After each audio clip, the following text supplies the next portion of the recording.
Good morning students. आज के इस वीडियो में हम 19 जून 2023 के करंट अफेयर से डिस्कस करेंगे। जिन भी स्टूडेंट्स को वॉइस का इशू था कि वॉइस कम आ रही थी, प्लीज आज की वीडियो के बाद कमेंट सेक्शन में बताइएगा कि क्या आपको कोई चेंज फील हुआ। मैंने ऐप चेंज की है रिकॉर्डिंग के लिए। अगर आपको चेंज फील हुआ तो भी मुझे बताइएगा, नहीं हुआ तो भी प्लीज मुझे बताइएगा, सो दैट अगर इम्प्रूवमेंट नहीं हुई तो मैं कुछ और ट्राई करूँ कि जो वॉइस इशू है उसको मैं फिक्स कर सकूं। तो आज की क्लास स्टार्ट करते हैं। The first question is the gender social norms index has been released by. Gender social norms index कौन रिलीज करता है? ऑप्शन ए है यूएनडीपी, ऑप्शन बी है नीति आयोग, ऑप्शन सी है world bank and option D है IMF. यहाँ पर आप देख सकते हैं जो जेंडर सोशल नॉर्म्स इंडेक्स है वो कौन रिलीज करता है? यूनाइटेड नेशंस डेवलपमेंट प्रोग्राम, जिसको आप इन शॉर्ट यूएनडीपी बोलते हो, जिसमें 85% ग्लोबल पॉपुलेशन की कवर की गई है। एक्चुअल जो इस इंडेक्स में क्या कवर किया जाता है कि लोग वमेन को कैसे ट्रीट करते हैं, लोगों का एटीट्यूड क्या है वमेन के तरफ। 4 डिमेंशंस की हेल्प से इसको जो इंडेक्स को मेजर किया जाता है। कौन कौन सी? Political, educational, economic and physical integrity. यहाँ पर जो पिक्चर है आप इसमें देख सकते हो कि जैसे पॉलिटिकल डायमेंशन है, इसमें क्या क्या इंडिकेटर है कि क्या जो मेन है they make better political leaders than women do, कि जो मेन लीडर्स हैं क्या वो वमेन पॉलिटिकल लीडर से बेटर होते हैं। दूसरा क्या इंडिकेटर रहता है कि वमेन को भी मेन की तरह सेम राइट्स दिए जाते हैं या नहीं पॉलिटिकल फील्ड में। तो इसका डायमेंशन का इंडेक्स क्या है? Political empowerment index. एजुकेशनल की बात करें तो उसमें इंडिकेटर क्या है कि जो यूनिवर्सिटी है वो मेन के लिए क्या ज्यादा इंपॉर्टेंट है वमेन के लिए, और इसके लिए डायमेंशन इंडेक्स क्या है? Educational empowerment index. इकोनॉमिक के इंडिकेटर में अगर इकोनॉमिक के डायमेंशंस में देखें तो इंडिकेटर क्या यूज होते हैं कि मेन के पास वमेन से जॉब करने के लिए राइट ज्यादा होने चाहिए, और सेकंड क्या है कि क्या जो मेन है वो बिजनेस एग्जीक्यूटिव बेटर बनते हैं वमेन बिजनेस एग्जीक्यूटिव से। इसके लिए कौन से डायमेंशन इंडेक्स यूज होता है? Economic empowerment index. नेक्स्ट है फिजिकल इंटीग्रिटी। इसमें क्या इंडिकेटर्स यूज होते हैं? Proxy for intimate partner violence, आपके जो पार्टनर की वायलेंस के अगेंस्ट क्या आप इंटीमेशन रखते हो। दूसरा है रिप्रोडक्टिव राइट्स के बारे में इसको इंडिकेटर की तरह यूज किया जाता है। इसका इंडेक्स क्या है डायमेंशन का? Physical integrity index. ये चारों इंडेक्स मिलकर gender social norms index constitute करते हैं। तो आपको ये ध्यान रखना है। इसका आंसर है option A, that is UNDP. Next question है Julley Ladakh programme has been launched by. Julley Ladakh programme किसने लॉन्च किया है? ऑप्शन ए है इंडियन आर्मी, ऑप्शन बी है इंडियन नेवी, ऑप्शन सी है Indian air force and option D है इंडियन कोस्ट गार्ड। यहाँ पर आप देख सकते हैं कि इंडियन नेवी जुली लद्दाख, जिसका क्या मतलब है हेलो लद्दाख, ये कंडक्ट कर रही है, जो कि लद्दाख में एक आउटरीच प्रोग्राम है। इसका क्या एम क्या है कि जो भी लद्दाख में जो अवेयरनेस है उसको इंक्रीज करना सर्विसेज के बारे में, और जो यंग लोग हैं, जो यूथ है और जो वहां की सिविल सोसाइटी है उनको एंगेज करना। इस इनिशिएटिव में 5000 किलोमीटर मोटरसाइकिल एक्सपीडिशन भी एक रिसेंटली फ्लैग ऑफ की गई है। आप इस पिक्चर में देख सकते हो कहां से? नेशनल वॉर मेमोरियल से। इसके अलावा आपको अगर क्वेश्चन आ जाए कि क्या नेवी ऐसा प्रोग्राम पहली बार कंडक्ट कर रहा है, तो उसका आंसर है नो, क्योंकि नेवी के ऐसे सिमिलर एफर्ट्स नॉर्थ ईस्ट में भी पहले नेवी के द्वारा किए गए थे जो सक्सेसफुल रहे। इंडियन नेवी सैम नो वरना ये भी एक नाम का प्रोग्राम कंडक्ट कर रही है। ये कार एक्सपीडिशन है जिसमें वो कोस्टल स्टेट्स के लोगों को एंगेज कर रही है। तो आपको ये पॉइंट्स ध्यान में रखने हैं। तो इसका आंसर है option B, that is Indian Navy. The next question is why break at work place has been introduced by. Why break at work place किसने इंट्रोड्यूस किया है? ऑप्शन ए है WHO, ऑप्शन बी है NITI Aayog, option C है world bank and option D है ministry of Ayush.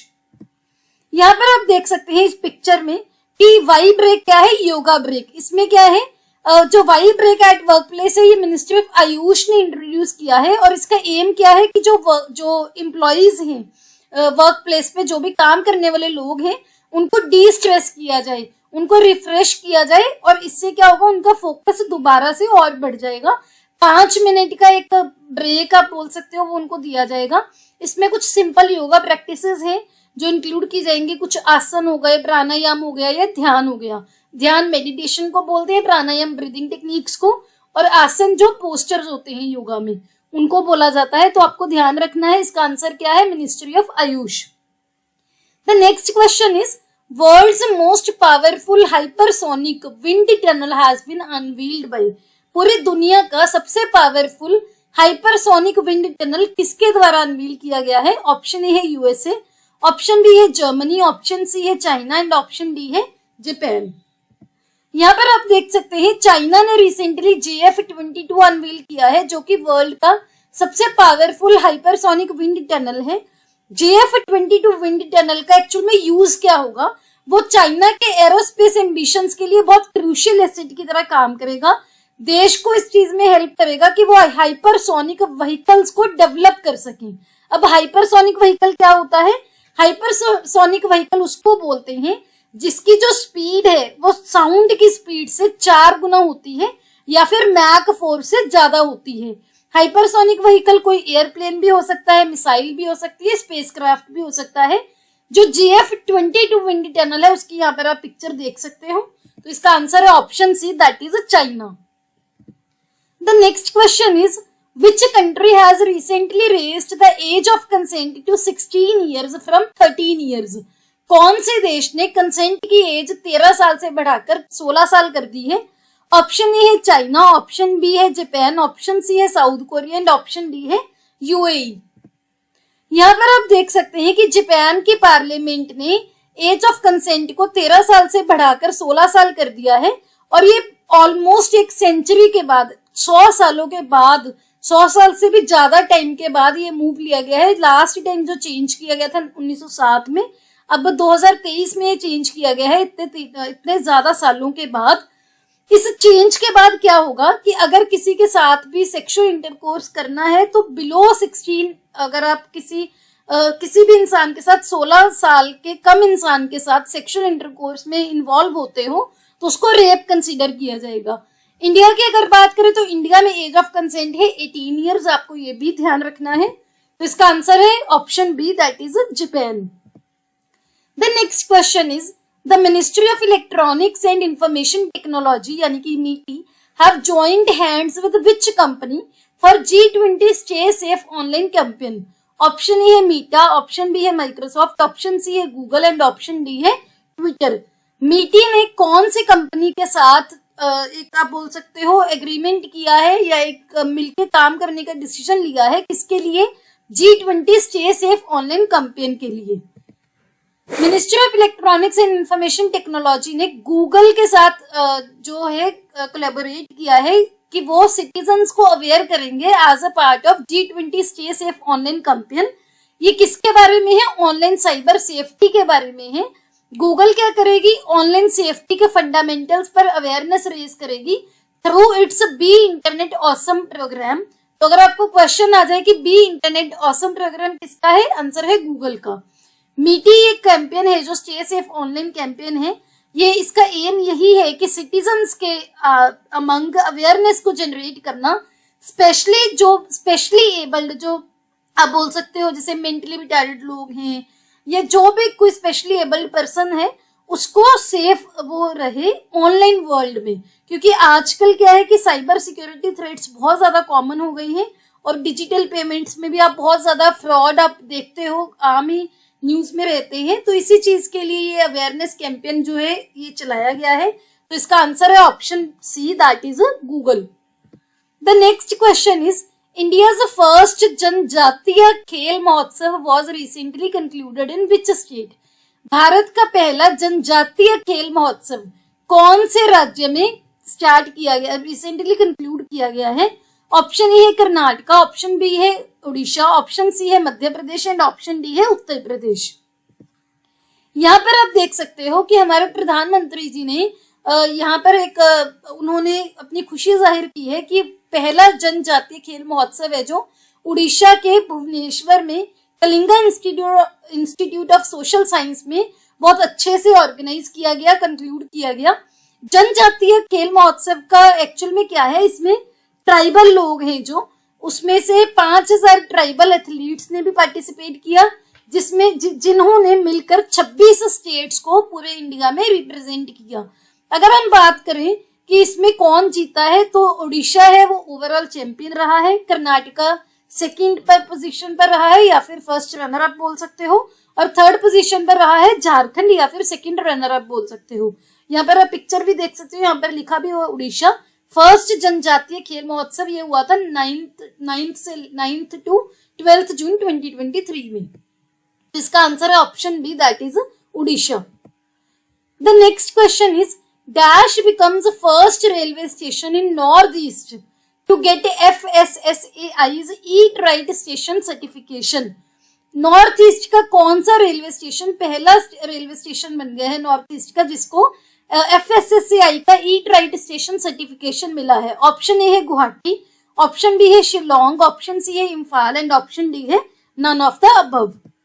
यहाँ पर आप देख सकते हो गुवाहाटी रेलवे स्टेशन जो असम में है, उसको नॉर्थ ईस्ट का पहला रेलवे स्टेशन बनाया गया है, जिसको ईट राइट स्टेशन की सर्टिफिकेशन मिली है food safety and standard authority of India से। जो FSSAI है, इन्होंने गुवाहाटी स्टेशन को क्यों दिया है? क्योंकि गुवाहाटी रेलवे स्टेशन अपने जो पैसेंजर्स हैं उनको हाई क्वालिटी और न्यूट्रिशियस फूड ऑप्शंस देने में कामयाब हुआ है। तो इसका आंसर है option A, that is Guwahati. The next question is where will be IIAS annual conference 2025 be held? IIAS annual conference 2025 है, कहां पर होगी? ऑप्शन ए है न्यू दिल्ली, ऑप्शन बी है पुणे, ऑप्शन सी है कोची एंड ऑप्शन डी है बेंगलुरु। यहाँ पर आप देख सकते हैं कि India IIAS annual conference 2025 host करेगा, कहां पर? केरला के कोची में, फरवरी 2025 में। इसका थीम क्या होगा?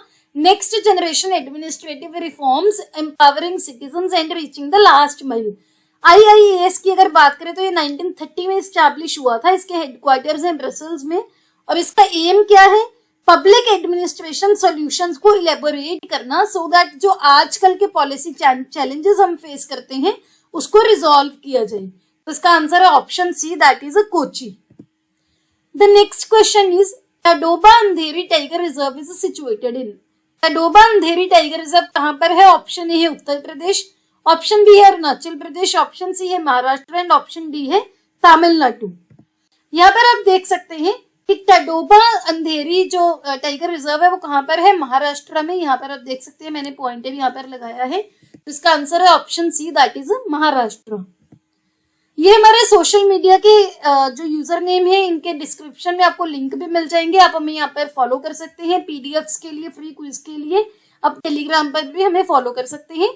अगर आपको ये वीडियो अच्छी लगी हो, please hit the like button, अपने दोस्तों के साथ वीडियो को शेयर कीजिए। Don't forget to subscribe to my channel. See you tomorrow at 8 o'clock. Have a nice day.